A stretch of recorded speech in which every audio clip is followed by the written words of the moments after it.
Conversas e confabulações. Eu sou o Dr. Paulo Alves, médico cardiologista, falando de saúde de forma serena, sincera e suave. No vídeo de hoje vamos desenvolver um pouco mais o conceito de estresse crônico e seus danos à saúde, especificamente a relação medo levando ao estresse crônico, que foi abordada no vídeo 5 de forma um pouco superficial. Ou seja, o medo como fonte de estresse. Vamos confabular?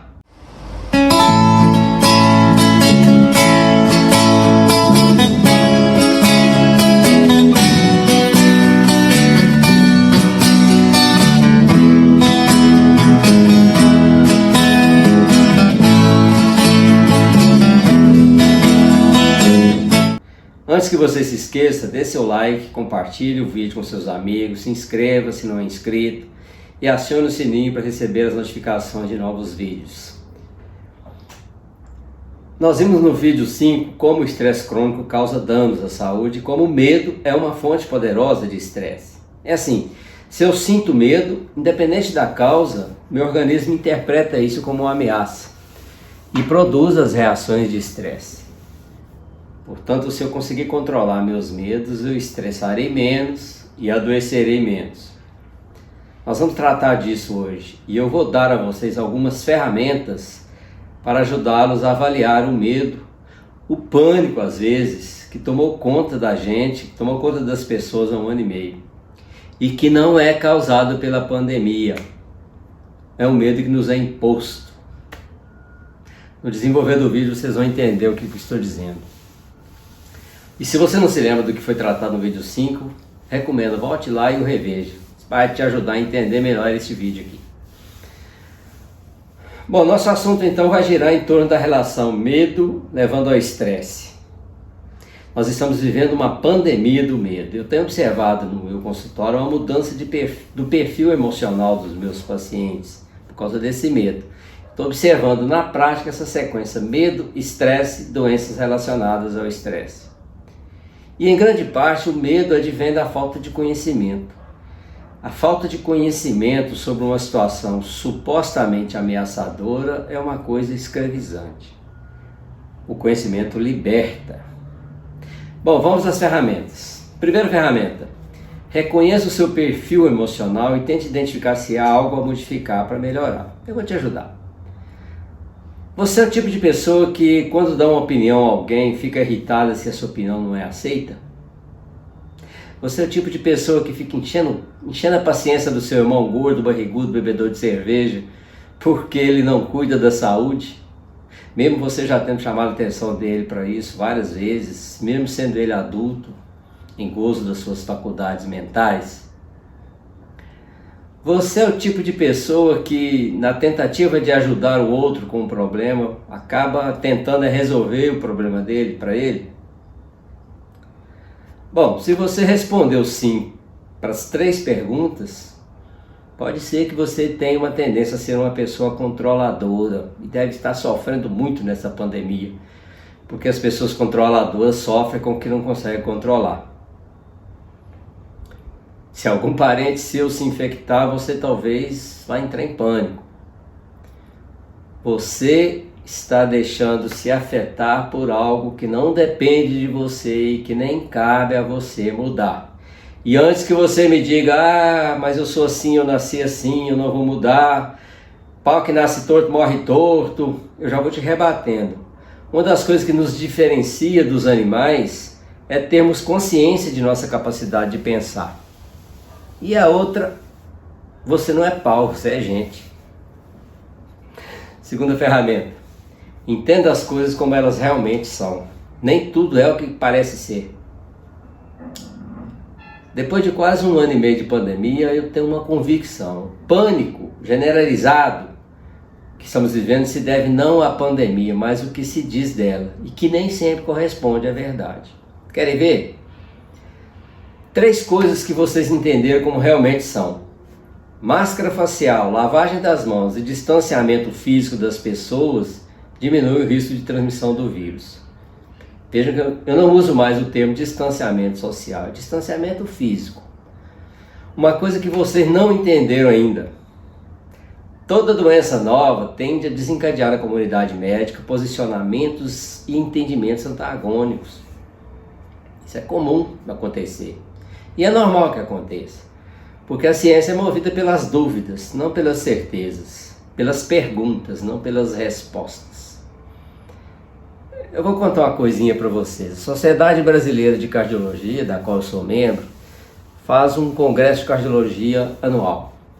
E em todos os congressos acontecem várias mesas com o tema controvérsias, em que são debatidos diferentes temas sobre coisas que ainda não são consenso entre os especialistas.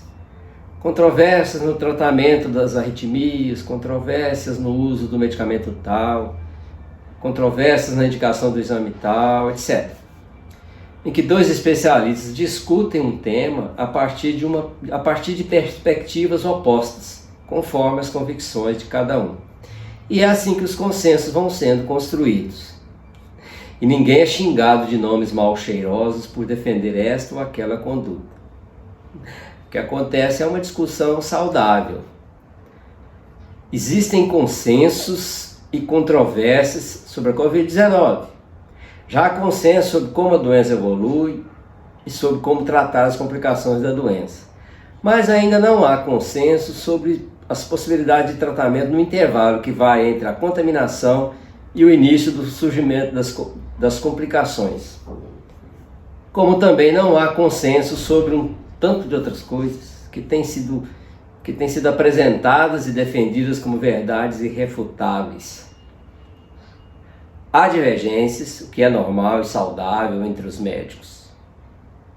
O problema é que o que deveria ser substrato apenas para discussões científicas foi usurpado por políticos de todos os matizes, jornalistas, blogueiros, youtubers, pessoas comuns.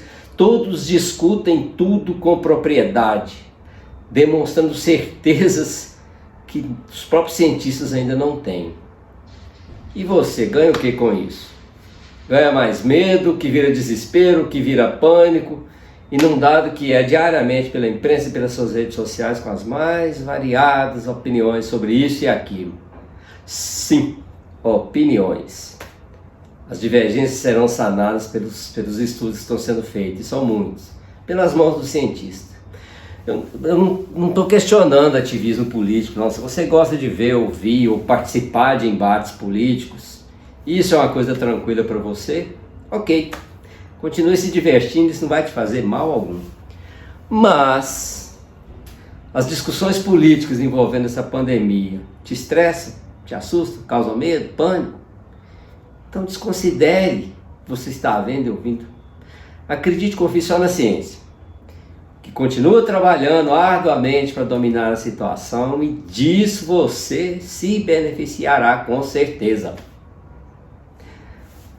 Você procuraria um dentista para te representar em juízo se precisasse entrar com uma ação na justiça?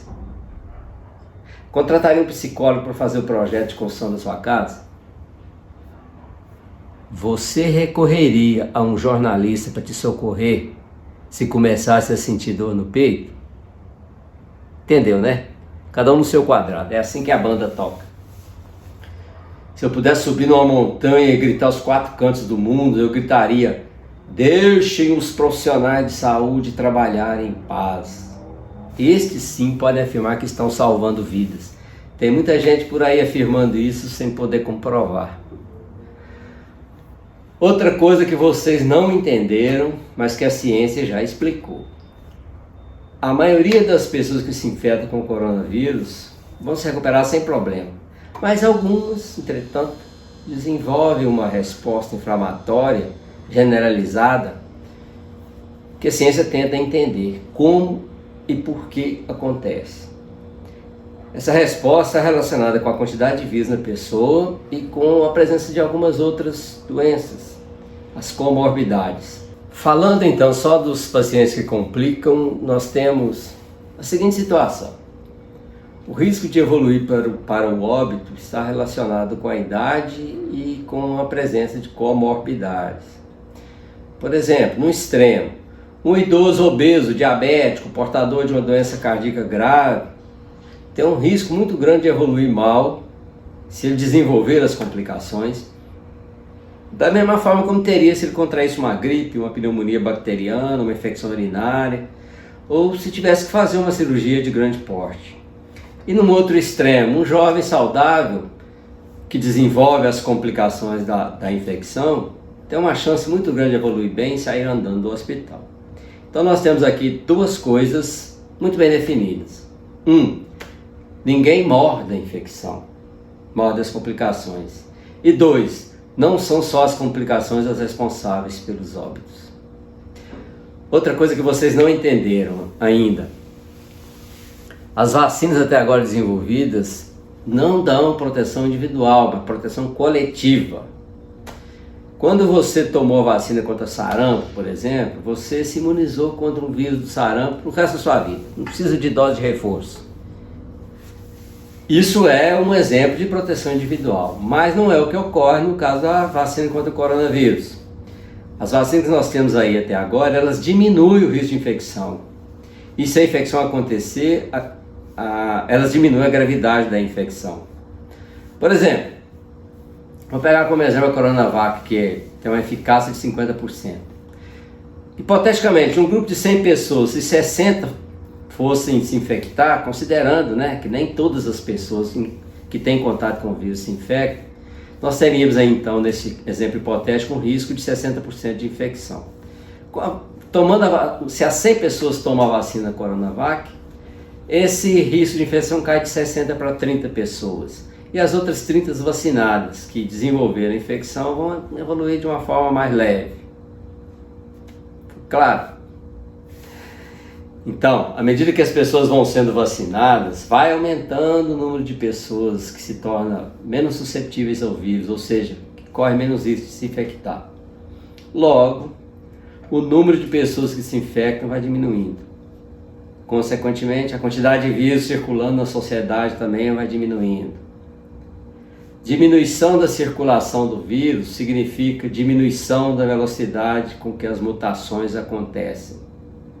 Ou seja, um aumento progressivo do tempo necessário para surgir uma nova cepa perigosa do vírus. Esse processo vai continuar, até atingirmos uma situação de convivência harmoniosa com o vírus, com vacinações periódicas, como ocorre com o vírus da gripe, provavelmente vacinações anuais. Quando chegarmos nesse ponto, a pandemia terá chegado ao fim. Portanto, se você tem 30 e poucos anos, está ansioso, preocupado, porque a sua vez de vacinar ainda vai demorar, relaxa. Cada pessoa vacinada significa aumento da proteção para a sociedade como um todo, para ela e para você também. Terceira ferramenta: entenda o que as pessoas dizem e escrevem sobre a pandemia e não caiam em armadilhas, a começar pela imprensa. Depois que inventaram um tal de jornalismo opinativo, fica difícil a gente distinguir entre o que é um fato e o que é opinião. A imprensa emite opinião o tempo todo sobre tudo relacionado com a Covid-19. A propósito, dizer que o medicamento não tem eficácia comprovada é o mesmo que dizer medicamento de comprovada ineficácia? O que vocês acham? Bom, eu espero ter fornecido alguns elementos para ajudá-los a entender um pouco melhor as coisas como elas realmente são, não como as pessoas dizem que elas são. Sabe-se lá por que razões. Mas se tiver ficado alguma dúvida, ou se você tiver alguma pergunta, deixa aqui abaixo nos comentários que eu as apreciarei, com certeza. E olha, tudo que eu falei até aqui não é opinião minha, é o que já se produziu de conhecimento sobre a doença. Sobre aquilo que há consenso, que não há consenso, o que dizem os não especialistas são apenas opiniões, ativismo político, campanha política antecipada, prosopopeia flácida para a sonda de bovinos. Fique esperto, fuja das ciladas. Muito obrigado por ter estado comigo até aqui. Não se esqueça de dar o like no vídeo, de compartilhar com seus amigos, de se inscrever se ainda não é inscrito e acionar o sininho para receber as notificações. Eu sou o Dr. Paulo Alves, médico cardiologista.